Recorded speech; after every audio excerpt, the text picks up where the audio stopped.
From Pacifica, this is Democracy Now! Was Sheriff Joe convicted for doing his job? That's what...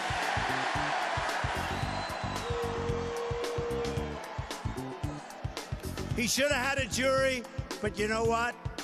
I'll make a prediction. I think he's going to be just fine, okay?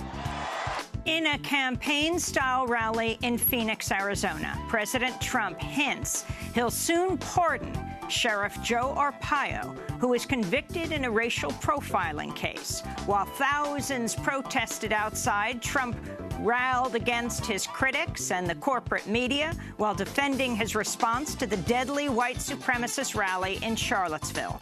We'll go to Phoenix to get response. Then we go behind the scenes with Alec Baldwin, the man who impersonates Trump on Saturday Night Live. So I'll sit in the room and try to, my neck gets sore. I'll sit in the room for like 30 minutes before we go on there, and I'll sit there, I'll be going, it's fantastic. It's fantastic. You know, like really trying to get my mouth in that zone where you push your face out like you're in the movie Alien. We'll talk to Alec Baldwin about Trump, the media, and why, well, Alec Baldwin may run for office someday. All that and more coming up.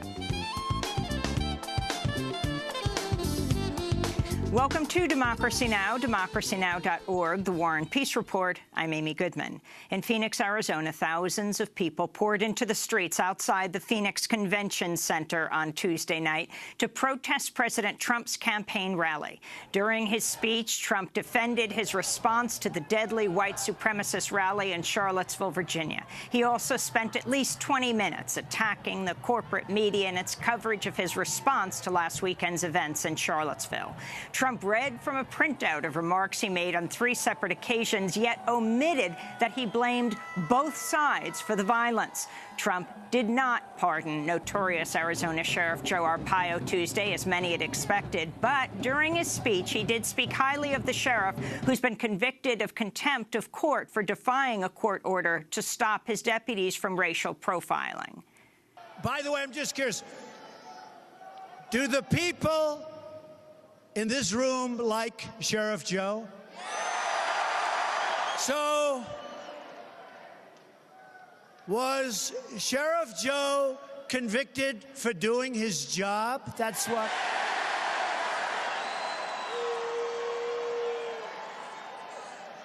He should have had a jury, but you know what? I'll make a prediction. I think he's going to be just fine, okay?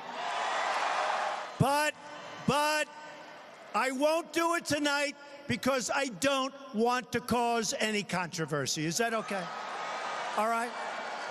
That's Donald Trump hinting he might be pardoning Sheriff Arpaio, a major supporter of Donald Trump, whose policies have included racial profiling and detaining immigrants in a scorching outdoor tent city jail, which Arpaio once referred to as his own concentration camp. During Trump's speech, police attacked the thousands of protesters with tear gas and pepper balls. There are also some reports the police fired rubber-coated steel bullets at the protesters. We'll go to Phoenix after headlines for more on the protests and Trump's speech. Meanwhile, in a victory for educators and ethnic studies advocates, a federal judge has ruled the state of Arizona violated students' First and 14th Amendment rights by eliminating a Mexican-American studies program from Tucson public schools. In 2010, Arizona passed a controversial law banning the teaching of any class designed for a particular ethnic group that would, quote, promote resentment toward a race or class of people, unquote. The law ended up eliminating Tucson's ethnic studies program and banning 7 books from public schools, including Rethinking Columbus, The Next 500 Years, Shakespeare's play The Tempest, Pedagogy of the Oppressed by Paulo Freire, and Chicano, The History of the Mexican-American Civil Rights Movement. A slew of right-wing and white supremacist rallies have been canceled across the country following the massive nationwide protests against white supremacy. On Saturday, up to 40,000 people poured into the streets around the Boston Common to protest a planned rally by white nationalists. The flood of counter-protests so overwhelmed the white nationalist rally that aerial photos show only a handful of extremists even showed up, and that they spent the day huddled in a gazebo on the Boston Common. Thousands more rallied over the weekend against white supremacy in dozens of other U.S. cities. In response, far-right and white nationalist groups have canceled 67 upcoming rallies, saying the protests will instead be held online. Meanwhile, Pennsylvania State University has become the fourth university to refuse a speaking request by white nationalist Richard Spencer since the deadly white supremacist rally in Charlottesville on August 12th. In Missouri, Governor Eric Greitens issued a last-minute stay of execution for death row prisoner Marcellus Williams, only hours before he was slated to be put to death Tuesday night. The stay of execution came after DNA found on the murder weapon did not match Williams, but instead matched another man. Williams, who is African-American, was convicted in 2001 of killing a former St. Louis Post-Dispatch reporter, Leisha Gale, who is white, during a robbery. He was convicted by 11 white jurors and 1 black juror after the prosecution was allowed to preemptively strike out 6 other prospective black jurors. Williams has always maintained his innocence. Amnesty International and other groups are now urging the Missouri governor to grant Marcellus Williams clemency. More information is emerging about the deliberations that led to President Trump's new commitment to the ongoing war in Afghanistan, the longest war in U.S. history. In a televised address Monday night, President Trump announced the U.S. is doubling down on the war, a reversal from his earlier position that, quote, we should leave Afghanistan immediately, unquote. The Washington Post reports one of the arguments that swayed Trump's position was a 1972 photo showed to the president by National Security Advisor General H.R. McMaster of Afghan women wearing miniskirts walking through Kabul. McMaster reportedly used the photo to convince Trump that Western values, or at least outfits, could exist in Afghanistan. In response, Afghan journalist Ali Latifi, who is based in Kabul, said the use of the photo was sexist, saying, quote, but then again, it's the reality host who said, grab him by the pussy. The United Nations Children's Fund says the power shortages in the Gaza Strip have reduced access to water by 1/3 in recent months, in the midst of a sweltering summer heat wave. The Israeli government-imposed power reductions have also disrupted the functioning of hundreds of water and wastewater facilities, causing the number of waterborne cases of diarrhea to double for children under the age of 3. The United Nations has warned the Gaza Strip has become unlivable for its more than 2 million residents. In South Asia, historic flooding has killed up to 800 people this month in India, Bangladesh and Nepal. International aid groups say up to 24 million people have been affected. Nearly 50,000 homes have been destroyed in Bangladesh alone, where a full 1/3 of the country is underwater. The Red Crescent says it's the worst flooding in Bangladesh's history. Massive swaths of farmland have also been inundated, wiping out crops and sparking concerns about food security. Scientists have linked increasing rainfall and deadly flooding in South Asia to climate change. The United States has denied Egypt nearly $100 million in military funding and other aid, citing the deteriorating human rights conditions under Egyptian President Abdel Fattah al-Sisi. The U.S. has withheld another nearly $200 million in foreign military financing, saying if the money would be released when the human rights conditions improve. Sisi's government has launched a wide-ranging crackdown against human rights activists and press freedom advocates in Egypt.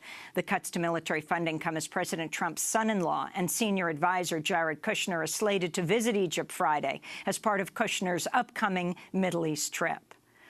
A U.S. appeals court has revived a lawsuit seeking to block the construction of a new U.S. military base in Okinawa, Japan, over concerns about the base's impacts on an endangered marine mammal called dugong. The lawsuit is being brought by the Center for Biological Diversity. On Monday, a 3-judge panel in San Francisco ruled the case can move forward. The proposed military base has also faced massive resistance by peace activists in Okinawa, who for decades have called for the expulsion of U.S. troops from their island. Energy Transfer Partners, the company behind the controversial Dakota Access Pipeline, is suing Greenpeace, Earth First and other environmental groups, accusing them of inciting an eco-terrorism campaign against the pipeline's construction. The pipeline's construction was delayed for months last year after thousands of Native Americans, led by the Standing Rock Sioux in North Dakota and their non-Native allies, launched a nonviolent encampment to stop the pipeline from crossing the Missouri River, saying a spill could contaminate the drinking source for 17 million people. In Peru, members of indigenous Amazonian nations have seized control of some of the oil facilities operated by the Canadian company Frontera Energy Corporation, demanding the Peruvian government carry out a consultation with the indigenous nations before signing a new contract with the oil company. This is the leader of the Rio Pastaza tribe, Aurelio Chino. If they don't give us a good answer to our previous demand, then I can assure you my people will rise up. We're not going to just sit around. And for sure, we're going to defend ourselves to the end and to teach them to respect us. Nicaragua, hundreds of former Sandinista fighters marched in the capital Managua Tuesday to demand the housing, health care and pension payments promised to the retired veterans of the Nicaraguan resistance movement that brought Nicaraguan President Daniel Ortega to power. This is retired fighter Carlos Garcia. To us, those mutilated from the war, injured by combat, where are we immortalized? We're not immortalized. Commander Daniel Ortega. We're still alive, and we want a dignified resolution. The necessary time to do this has been since 1978. To ask for this right, like Revolutionary Rosario Murillo said, is a right that we deserve, a right that won't be lost. And now all of us here are demanding our right. Back in the United States, the Justice Department has dropped its request for IP addresses of 1.3 million visitors to the website disruptj20.org, which helped organize the Inauguration Day protests against President Trump. The Justice Department is continuing to press the web hosting company DreamHost to turn over information about what it claims was a premeditated riot during Trump's inauguration. More than 200 protesters were arrested during the Inauguration Day protests and are now facing decades in prison on trumped-up charges. In New York City, the influential alternative weekly newspaper, The Village Voice, announced it will stop its print publication after 62 years. Founded in 1955 by Dan Wolfe, Ed Francher, and Norman Mailer, the left-leaning paper was the first alternative weekly in the United States. It's won multiple Pulitzer Prizes over the years. It's also helped launch the careers of some of the nation's best writers, including Pulitzer Prize winners Hilton Als and Colson Whitehead. The Village Voice will now continue as an online publication. And in St. Louis, Missouri, friends and family held a candlelight vigil Tuesday evening for Kenny Kiwi Herring, an African-American transgender woman who was killed by a St. Louis police officer. Relatives say the police officer shot Herring early Tuesday while responding to a dispute between Herring and her neighbors. On Tuesday night, mourners criticized the police for misgendering Herring in the police report and disputed the police's claims that she had attacked an officer with a knife. And those are some of the headlines. This is Democracy Now!, democracynow.org, The War and Peace Report. I'm Amy Goodman. We begin today's show in Phoenix, Arizona, where President Trump held a rally where he repeatedly defended his response to the deadly white supremacist rally in Charlottesville, Virginia. He also criticized Arizona's two Republican senators, John McCain and Jeff Flake, without directly mentioning their names. Neither were there, nor was the governor. While Trump spoke, thousands of protesters gathered outside the Phoenix Convention Center. Police attacked the thousands of protesters with tear gas and pepper balls. There are also some reports that police fired rubber-coated steel bullets at the protesters. Police reported 4 people were arrested. During his speech, Trump repeatedly criticized the corporate media. These are truly dishonest people, and not all of them. Not all of them. You have some very good reporters. You have some very fair journalists. But for the most part, honestly, these are really, really dishonest people, and they're bad people. And I really think they don't like our country. I really believe that. And I don't believe they're going to change, and that's why I do this. If they would change, I would never say it. The only people giving a platform to these hate groups is the media itself and the fake news. President Trump attacked the media for about 20 minutes of his speech. During that speech, he also defended former CNN analyst Jeffrey Lord, a Trump backer who was fired for tweeting a Nazi victory salute. I wonder why CNN is doing relatively poorly in the ratings. Because they're putting like 7 people, all negative on Trump, and they fired Jeffrey Lord. Poor Jeffrey. Jeffrey Lord. I guess he was getting a little bit fed up, and he was probably fighting back a little too hard. They said, we better get out of here. We get him out. President Trump also criticized what he described as the, quote, weak people who have allowed Confederate statues to be removed in recent weeks. From George Washington, please don't take his statue down, please. Please. Does anybody want George Washington's statue? No. Is that sad? Is that whole sad? To Lincoln, to Teddy Roosevelt, I see they want to take Teddy Roosevelt's down too. They're trying to figure out why. They don't know. They're trying to take away our culture. They're trying to take away our history.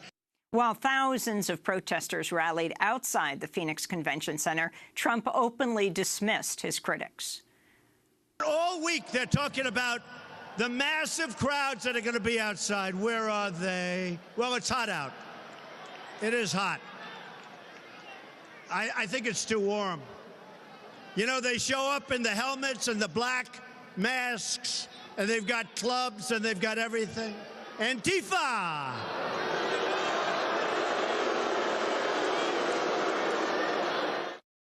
President Trump also threatened a government shutdown if he didn't get congressional approval to build a wall on the southern border.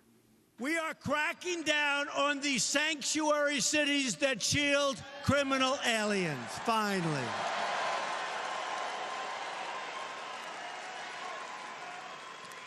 And we are building a wall on the southern border, which is absolutely necessary. Build that wall. Now, the obstructionist Democrats would like us not to do it, but believe me, if we have to close down our government, we're building that wall. Ahead of his speech in Phoenix, there was much speculation Trump would pardon Arizona Sheriff Joe Arpaio, who's been convicted of contempt of court for defying a court order to stop his deputies from racially profiling people, then detaining them on suspicion of being undocumented. Last night, Trump hinted a pardon would be coming soon. By the way, I'm just curious, do the people in this room like Sheriff Joe? So, was Sheriff Joe convicted for doing his job? That's what...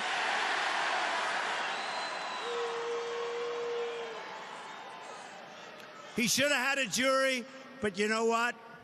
I'll make a prediction. I think he's going to be just fine, okay?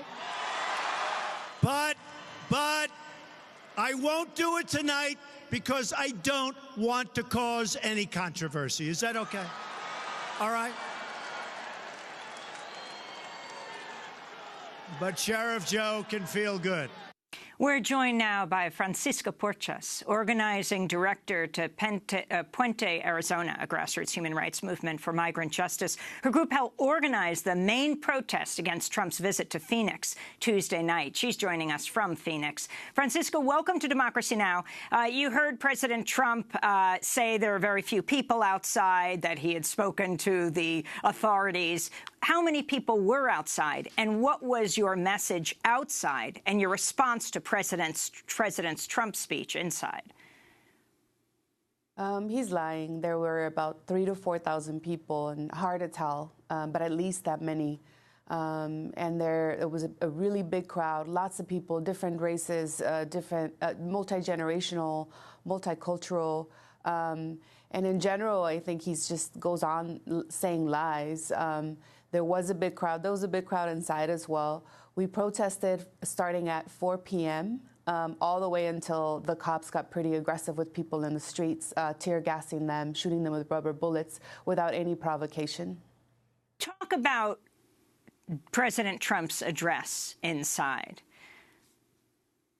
Yeah, I mean, I think we're very disturbed, obviously. Every time he speaks, we are. But I think one of the biggest things for us is the potential pardon of Sheriff Joe Arpaio. For us, it's a slap in the face of all of the years of organizing that it took for us to hold him accountable, of the lawsuit that came because of his racial profiling in the streets, of all of those people like Noemi Ramos, Romero, who was actually detained as a young person trying to raise money for her DACA, and he did almost 90 workplace raids. One of them was where she worked. She now has a felony conviction, could never be able to apply for DACA, and is forever impacted. And so for us, it's a slap in the face for him to say he's going to pardon Arpaio.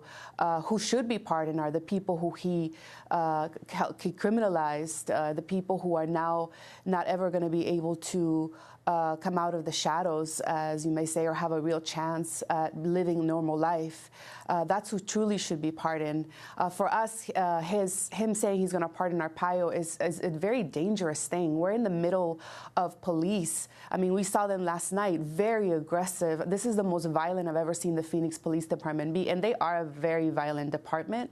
But in saying he's going to pardon somebody who's been historically racist and xenophobic and violent towards immigrant people in the community overall, he's sending out a message to the rest of the country and to the rest of law enforcement in this country that it's okay to be this racist, that it's okay to be this abusive and this violent and this vile against immigrant people and people of color and all people, because you will be pardoned, because you will be excused, because you will have the most powerful person in this country say that it's okay and that you cannot be criminalized for doing your job when that job is racism. Democracy Now's Dina Guzder interviewed Sheriff Joe Arpaio at the Republican National Convention last year. He said he's a strong supporter of Trump's immigration policy.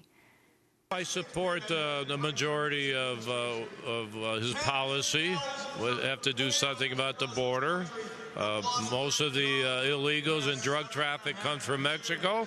I'm concerned about the drug traffic. When he says put up the wall, I like the wall to keep the drugs out of our country. That's the most important thing that's going on. Not the illegal immigration, that's important. But what about all the drugs coming in, the heroin and everything else?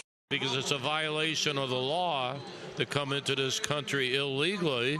You must secure your borders. We have terrorism now. We have cops being killed. That is Sheriff Joe Arpaio at the Republican convention, long a supporter of President Trump. When he was running for president, Trump brought Arpaio up to Iowa to campaign with him, and now is talking about one of his earliest supporters, now is hinting that he will be pardoning him.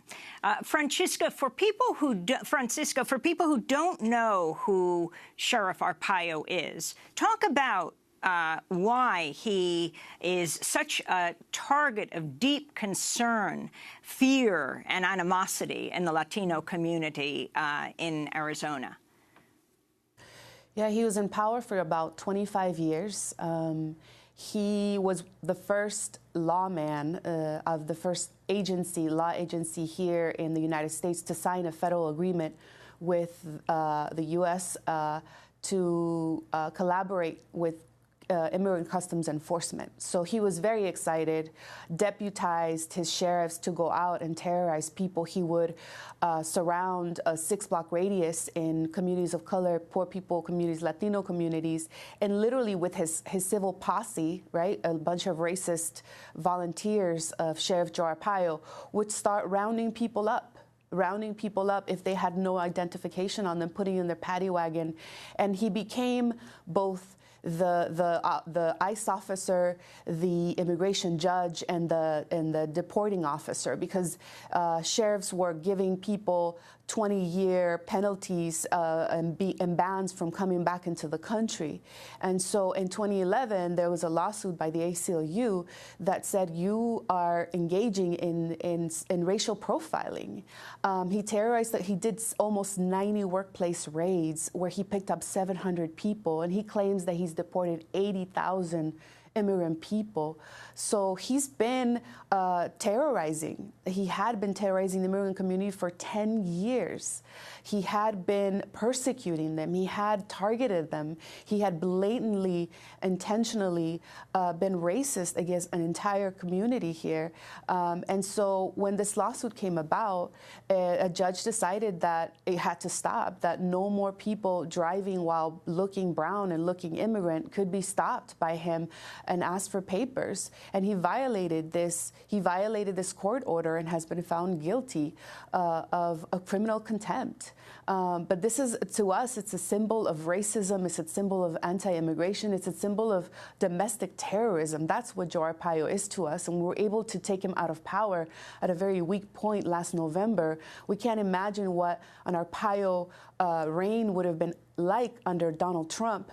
And we suspected that he was going to be pardoned. But to us, again, it's a slap in the face. It is saying to us that it's okay, all the terrorism and all the racism and torture and trauma that people have been through in this county, and that it's okay for law enforcement to do this across the nation. A new report from McClatchy says that some White House aides are counseling President Trump to, quote, strike an ambitious deal with Congress that offers Dreamers protection in exchange for legislation that pays for a border wall and more detention facilities, drastically curbing legal immigration and implementing E-Verify. Francisco, your response? Absolutely. We see it coming. I mean, these are tactics to divide and split the movement, and we're very happy that United We Dream put out a statement that they will not be using themselves or the Dreamers or as a bargaining tool or as a bargaining chip. And so we're very alarmed, we're disgusted at this, and we were not going to allow it as a movement to happen. Can you talk about the wall, the issue of the wall and what it means? And President Trump saying he is willing to shut down government, to which he got huge applause. Yeah, I mean, he's been talking about this wall forever, and the reality is that the border is been a military zone for a very long time, where we've lost a lot of people.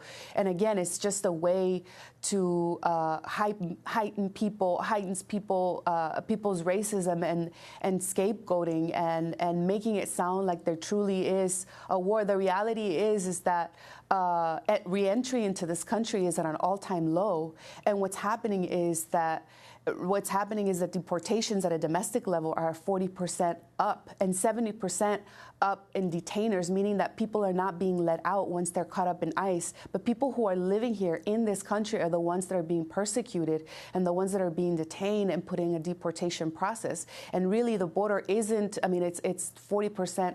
It's significantly down in terms of reentry, and it's just another excuse to militarize and for supremacy, for U.S. imperialism, to show the rest of the world that it's a fortress and to show its power. And it is a campaign promise, but the reality, it's a lie. It's a lie. Reentry is at an all-time low, and even if it wasn't, it's a declaration of war both on Mexico's sovereignty, but also on its people and the people that live along the border. And the reality is that our folks are being persecuted internally, and there's hyper enforcement like we have never seen.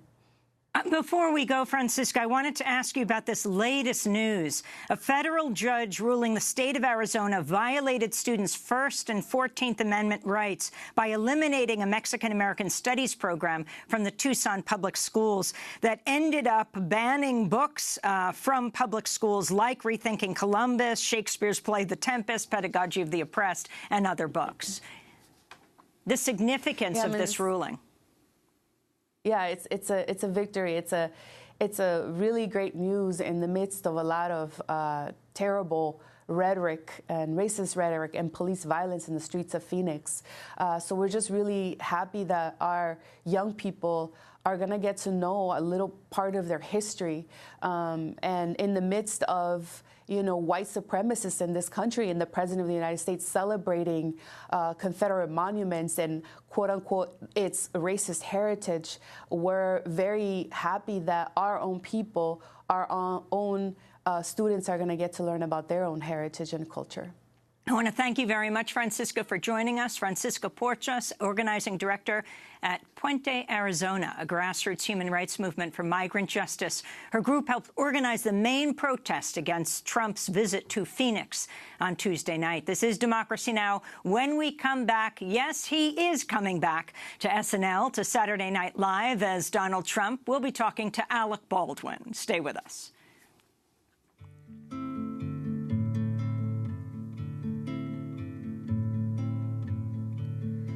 Never thought I'd see the day that I would be at ease to say that everything around me is exactly as it should be, and any more than what I have would be too much for me to feel free.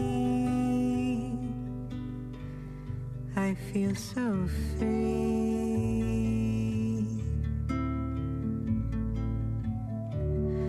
not wanting to know any more than that's been bestowed upon me. I feel so free. Heart take flight, I give you every right when Heart Takes Flight by Bedouin here on Democracy Now!, democracynow.org, The War and Peace Report. I'm Amy Goodman. As we turn now to Alec Baldwin, the award-winning actor who impersonates Donald Trump on Saturday Night Live. Kellyanne, I just retweeted the best tweet. I mean, wow, what a great, smart tweet. Mr. Trump, we're in a security briefing. I know, but this could not wait. It was from a young man named Seth. He's 16, he's in high school, and I really did retweet him. Seriously, this is real. Alec Baldwin's performances have been seen by millions, including, well, Donald Trump himself. Last December, Trump tweeted, quote, "Just tried watching Saturday Night Live, unwatchable, totally biased, not funny, and the Baldwin impersonation just can't get any worse. Sad." Well, Alec Baldwin responded. He tweeted, "Release your tax returns and I'll stop. Ha." Well, to date, Trump hasn't released his taxes, and Baldwin hasn't stopped his impersonations. He's now preparing to return to Saturday Night Live for another season playing Trump. I spoke to Alec Baldwin on Monday night at Guildhall in East Hampton, New York. What do you have to do to be President Trump? You know, I think there are obviously people out there who do a more keen impersonation of Trump. You know, if we were doing a movie and doing multiple takes and we were, you know, kind of luxuriating time-wise. This is a 5-minute cold opening, even less, of a live TV show. So I had to really think to myself, how can I make it simple and a caricature? And to me, the key to that is just making Trump as miserable as possible, regardless of what news he's offered, regardless of what happens during the course of the day. Just make him miserable, and we're there. Before we begin, I just need to know that I have your undying loyalty. You don't, sir. But how do you physically become him? What do you feel your body becoming when you turn into Donald Trump? Well, if you maintain it, because sometimes it's hard to, you know, concentration-wise, you have to maintain this simple thing. And when I did it, it was really just kind of like, you know, stick your mouth out as far as you can, like you're trying to, like, you know, chew the paint off a car. And then, you know, left eyebrow up, right eyebrow down, get your mouth out there as far as you can. And make him miserable. Because like on a psychic level, you have to just. So I'll sit in a room and try to. And my neck gets sore. I'll sit in a room for like 30 minutes before we go on there, and I'll sit there. I'll be going, "It's fantastic. It's fantastic." You know, like really trying to get my mouth in that zone where you push your face out like you're in the movie Alien. So you didn't know how this was going to be received at the beginning? No. Who suggested you? I was told it was Tina Fey suggested to Lorne that we do it. And of course, everybody presumed we would do it for 3 shows prior to the election, and then we were done. Tina Fey, who played Sarah Palin. Lorne was talking to Tina. They were very close, and Lorne said, "Who do you think would make a good Trump?" And they had a few ideas. And Tina said, "Alex should play Trump." And I don't know what she meant by that, but But again, we just assumed we would do it for a handful of shows and we'd be done because we all assumed he wouldn't win. So what was your reaction on election night? I was mortified for two reasons. I was mortified in the same way that everybody else was mortified who was opposed to his candidacy. And I was mortified knowing that I would, in all likelihood, have to continue with this, routine. So we're talking on a few days after Bannon was fired or let go and says he's going to now take on his biggest weapon of all and that he's all jacked up to go back to Breitbart. You had this famous skit on Saturday Night Live with Bannon. Send in Steve Bannon. Talk about that and what was being conveyed there, the big desk and the little desk. There was some talk about Rosie O'Donnell coming on and playing Bannon. And I think a big part of the reason that didn't happen is because the show, and Lauren is very astute about this, doesn't want to bring in too many outside people. He has a company of actors and he needs to use those people rather than handing out these plum roles to people outside the building, because that happens every now and then as well. So they hired Mikey to come on and do Bannon as Death, and which I thought was very, very funny, although I certainly would have loved to have seen Rosie's version of Bannon.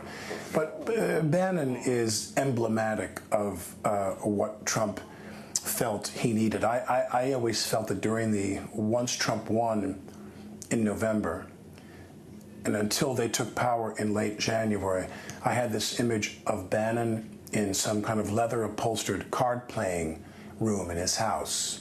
And him and his buddies were smoking cigars and drinking whiskey, and they were turning over names. They were playing a game of casting all of the members of Trump's cabinet. And so somebody turns over the name Pruitt, and they all, ooh, and ooh, good one, Pruitt, ooh, for EPA. And the goal being ultimately to come up with a cabinet between them that, in combination, would literally make the editorial board of the New York Times cry. Like you could hear them cry all the way down I-95 from New York. And he succeeded in doing that. He succeeded in getting people who were absolutely not only unqualified, they are the enemies of the avowed mission of those departments. Pruitt in the APA, in the Interior, want to open up all these public lands for drilling. We have a group of people now who, Tillerson, who thinks he can run the whole State Department by himself. It's like him and three guys in a car driving around with a cell phone. They haven't staffed anybody. I mean, this notion that you want to trim down government. I mean, I'm a firm believer that one of the problems in this country is not that we spend too much money, not that people's taxes are too high. We've all heard all those cliches about how the U.S. compares to other Western civilizations in terms of percentages of taxes, but the real problem is how much money we waste. Subsidies for oil, subsidies for sugar, subsidies for the defense industry. And we need to spend the money differently. We need to spend the money more carefully. And but you got these guys who, they treat this government like their job is to have a yard sale. They'd be selling furniture on the front lawn of the Hoover building if they can get away with it. Does this role that you're playing, and who knows how long it will be, does it make you want to run more or less for office? Because it's something you've considered. Well, I certainly have considered that, and I think the only reason I think about that is because there's a concept, and I don't necessarily think this is as effective as I don't know how effective it would be if I ran, but there's a concept that the Republicans, for example, have co-opted in my lifetime, that they're a more common sense party. Their charges against the Democrats are that they're profligate with money and that they're, they throw money away at social programs like Obamacare and so forth. And my feeling is that we need to return to common sense policies in this country that are really common sense policies, like let's stop subsidizing fossil fuels. You were there in Dakota. I mean, no more pipelines and no more. We have the resources now to have. First of all, we'll never be out of. To use energy as one example, we'll never be out of the oil business. We will always need oil. We will always need refined oil products for jet fuel and for emergency vehicles. You're not going to have ambulances and police cars be run by, solar power, for example, or whatever. But to reduce that dependence and to reduce that usage significantly by half by 2030 and then half again. I have friends of mine who work in alternative energy who say we could put derricks on the Great Lakes with wind turbines on them and power 1/4 of the country with the wind that's generated by that during certain times of the year. And on and on and on, where we where we need to stop. When, like, for example, when Trump said coal, I'm going to bring coal back. I mean, how many people threw up in their mouth and swallowed it when he said that? You want to go to the people in the coal industry and say, I got a job for you. It's not in coal. Coal's dead, and you are all out of a job in coal, and I want to turn parts of Kentucky and parts of West Virginia into the renewable energy universities of the world. Let's put as much geothermal and as much solar and as much wind in there as we can and train those people to work in that field. I mean, with the media obsessing about Russia, I'm talking about CNN and MSNBC, does that give people hope in the United States of what an alternative is? Well, I think that, Glenn Greenwald is someone who, baits people in this country incessantly. It seems to be his raison d'etre is to bait Americans about their wasting their time investigating the Russian situation. And I am perfectly willing to admit, unlike people like Greenwald for that matter, I'm perfectly willing to admit that I'm wrong. But at the same time, I tend to doubt that Mueller and company and everybody who has got their shoulder into or even a finger on the scale of what's going to happen to Trump, that all of them are wrong. Well, they're doing their thing, but the networks, in terms of what needs to be covered on a regular basis, I mean, what, 80%, if at least that, on Russia, the alternatives may be 20%. What about if that was switched around and we looked at really what was happening in this country and that investigation carried on, and we would see what would happen? Well, I think when you say that's a very subjective thing, is to try to wonder which story should be prioritized in this country. For example, I look at Carl Bernstein, and I'm very tuned into what Carl has been saying on CNN, that Trump's being unfit for office and Trump requiring a psychiatric and medical examination in order to carry on. I buy that. That's the biggest story of all. But that's never going to get any traction. That's never that idea of hustling Trump into a doctor's office and having him checked out, that's never going to happen. But the word is, of course, you have people like the Tennessee Senator Corker, who was pro-Trump, now talking about his stability and his ability to lead. Right. Are you concerned about the man behind him, Vice President Pence? Without the chaos of Donald Trump, without the catastrophe of Donald Trump for even the Republicans, well, I think that the plan will then really accelerate of what they want to do. Well, no one can predict what will happen, but two things. One is that Pence, although I find most of his policies abhorrent and I'm opposed to many of those policies, there's a very good chance Pence would wind up president. Trump would need to resign or be impeached between now and 2020. I think the Democrats will make, I believe, I'm not just hoping, but I believe that Democrats will make huge inroads in 2018. And then Pence is faced with a Democratic House. Or maybe a Democratic Senate and a Democratic House. And then Pence knows how to deal. He's one of them. Trump is not one of them. And although Pence has his anthem and what he wants done in this country, I doubt he'll get a lot of what he wants if he has to deal with the Democrats. Now, the other thing is that I think Mueller is going to come up with an indictment. Mueller's going to hand that indictment to the House Judiciary Committee. They have to decide whether they want to bring articles of impeachment. They're going to go to Trump, and something will be finessed where Trump will resign. And they need to do that quickly to get that smell, that stench out of the room so they can prop up Pence to run as the nominee, because they will go in 1 4-year period from controlling the White House and both houses of Congress to losing all 3 in 2020. Trump will be responsible for the most catastrophic political reversal in American history. I believe. I'll have to check on those facts and see. But I think that Mueller's going to indict Trump. I really do. And your future now with Saturday Night Live, are you? I would be more than happy to be put out of a job. I can't wait. I can't wait for this to be ended for me. I do this because it's fun. I do it. People seem to enjoy it. I do it per my availability because I have a lot of other things going on. This show does tend to crash my weekend with my family and my little kids. But you know something, I don't need to tell you this, and that is we're here to do a program, you and I, with Bob Garfield and Nicholas Lemon from Columbia School of Journalism, and the program is entitled Ideology versus Fact, the New Normal in News. And you've been doing this for a long time, and so has Bob, and so has Lemon. And we're here to talk about how can we get back to some source, and how do we easily identify a source of media that we can rely on, because people do rely on media. We need people to tell us We need people to not just tell us the facts. We need people to help us prioritize what's happening. Right now, as I think you and I would both agree on this, that the stories that are being prioritized and what's being featured, what's being put forth as the most important stories of the day are not the most important stories of the day. And that function of the press, that prioritization, I think is vital. So finally, Alec Baldwin, you have a vested interest in bringing Donald Trump down because you don't want to do this anymore. You don't want to impersonate him anymore. Well, I think that I am guilty of, in the last 8 years, I am guilty from 2008 on, which I never did before. But I really found, for some reason, I don't know why, I need to kind of examine this. I'm very guilty of sitting there when Obama came in, especially in Obama's second term, and saying, our guys in there were good. I took a long nap politically. I turned all my attention toward the arts. I turned all my philanthropy of my foundation toward the arts. I don't give any money to candidates. I don't campaign for people. I mean, I was very political in campaigning for Chuck Schumer, and campaigning for this one, and campaigning for Hillary, and campaigning for Bill, and campaigning for Teddy Kennedy, and campaigning for Carter when I first went to GW as a freshman in Washington in '76. And my point is that I really do care deeply about this country and this country's future. And I mean, like anybody, to any exaggerated amount. I'm an American and I care about my country. And I kind of turned my attention elsewhere. Now my attention is back on this subject.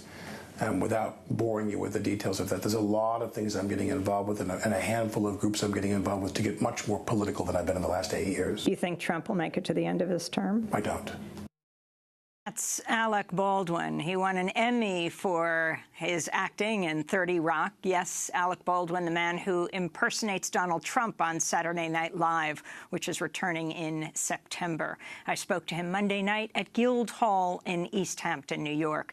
This is Democracy Now! When we come back, a debate on whether troops should remain, U.S. troops in Afghanistan. Stay with us.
Desert Fairy Princess by Adele Sebastian. This is Democracy Now!, democracynow.org, The War and Peace Report. I'm Amy Goodman. In a primetime address Monday, President Trump vowed to step up the U.S. military campaign in Afghanistan, which began nearly 16 years ago, extending the longest war in U.S. history. The consequences of a rapid exit are both predictable and unacceptable. 9/11, the worst terrorist attack in our history, was planned and directed from Afghanistan because that country was ruled by a government that gave comfort and shelter to terrorists.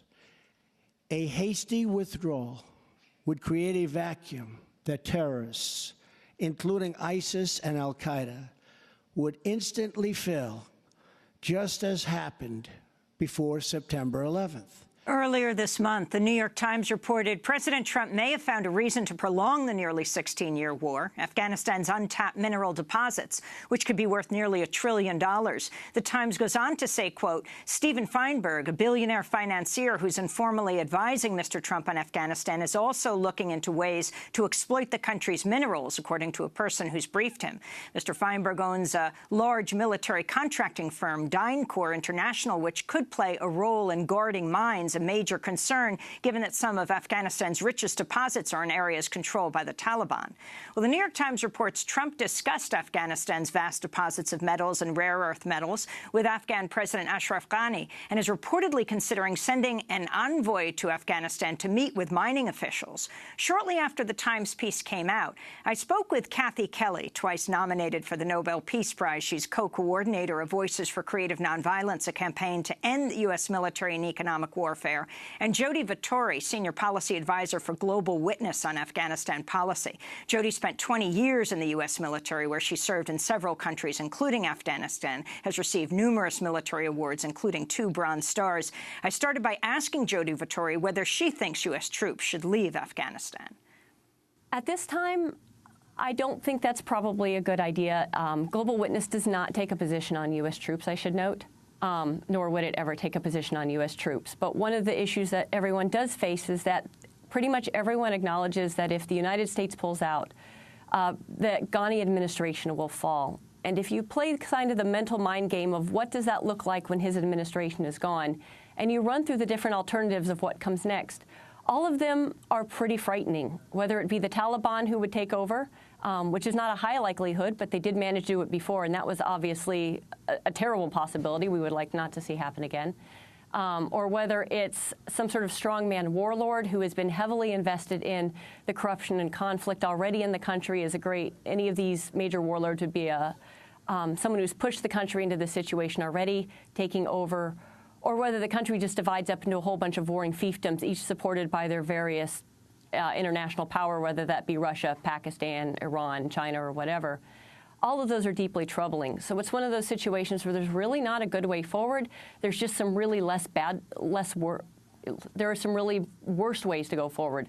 And I think anything that allows the Taliban, that Ghani government to collapse is highly problematic. Instead, we need to look at how do we build a government that's transparent and accountable to its citizens, that protects human rights, that protects the democracy that's supposed to be enshrined in their Constitution, and starts to build a resilient society that can stand on its own in the long term. Kathy Kelly, do you think U.S. troops should leave?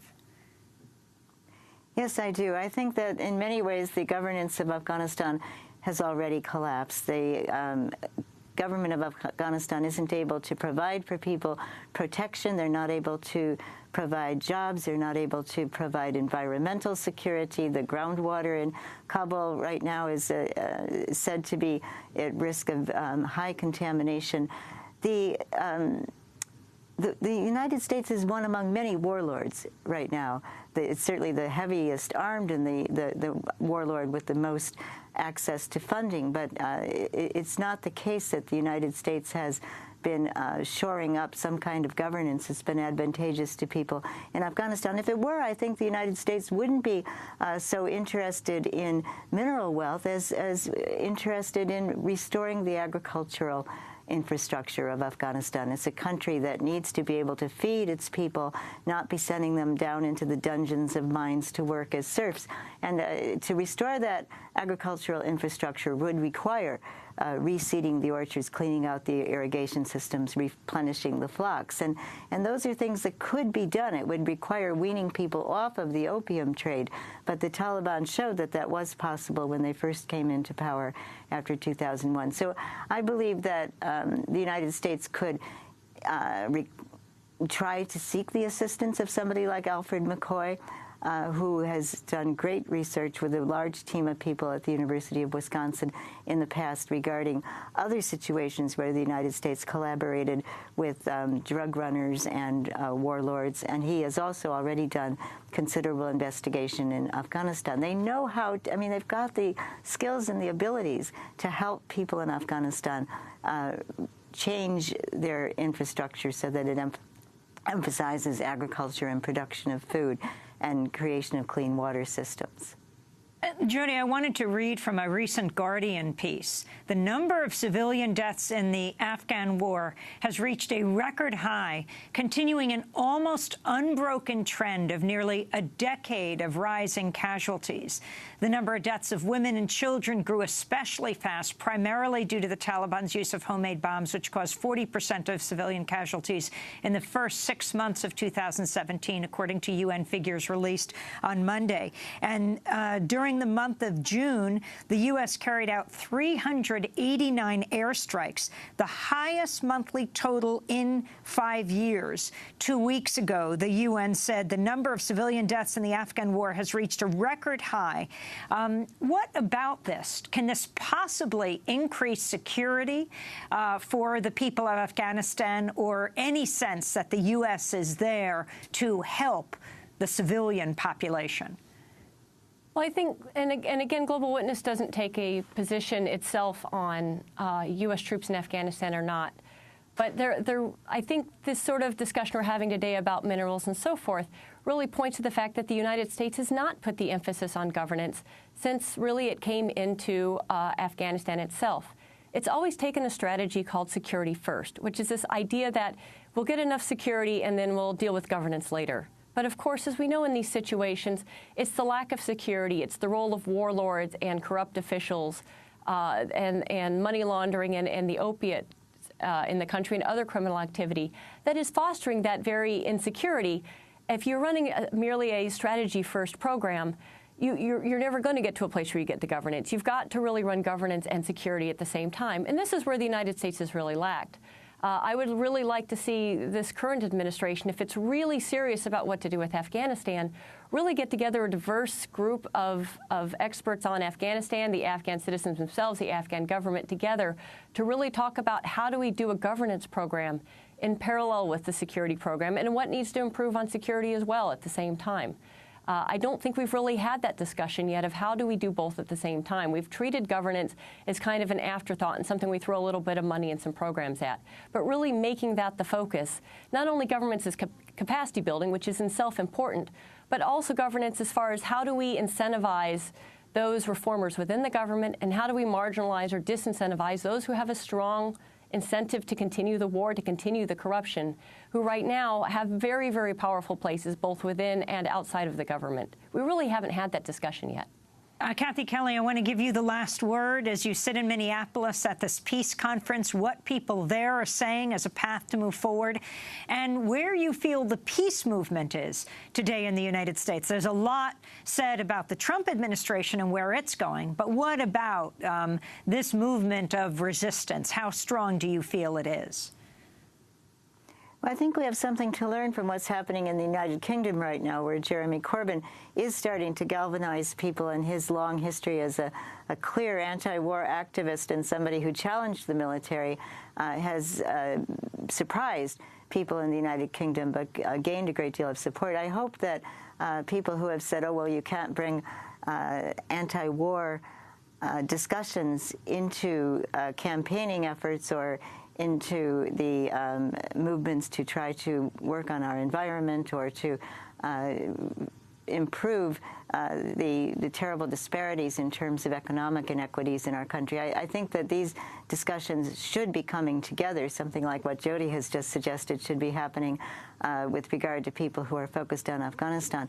But I think that the United States should never assume the posture that we somehow are the responsible people to effectively lead another country. Afghanistan is not our country. That's Kathy Kelly, twice nominated for a Nobel Peace Prize, co-coordinator of Voices for Creative Nonviolence, a campaign to end U.S. military and economic warfare, and Jody Vittori, senior policy advisor for Global Witness on Afghanistan policy. She spent 20 years in the U.S. military, served in a number of countries, including Afghanistan, has received numerous military awards, including 2 Bronze Stars.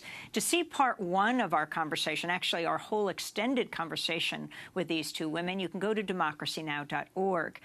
If you want to sign up for our daily digest, our daily headlines and news alerts every day, you can text the word Democracy Now, one word, to 66866. That's Democracy Now!, no space, to 66866. And that does it for our broadcast. If you want to see the video, audio, podcast, transcripts of all shows over the last 21 years, you can go to democracynow.org.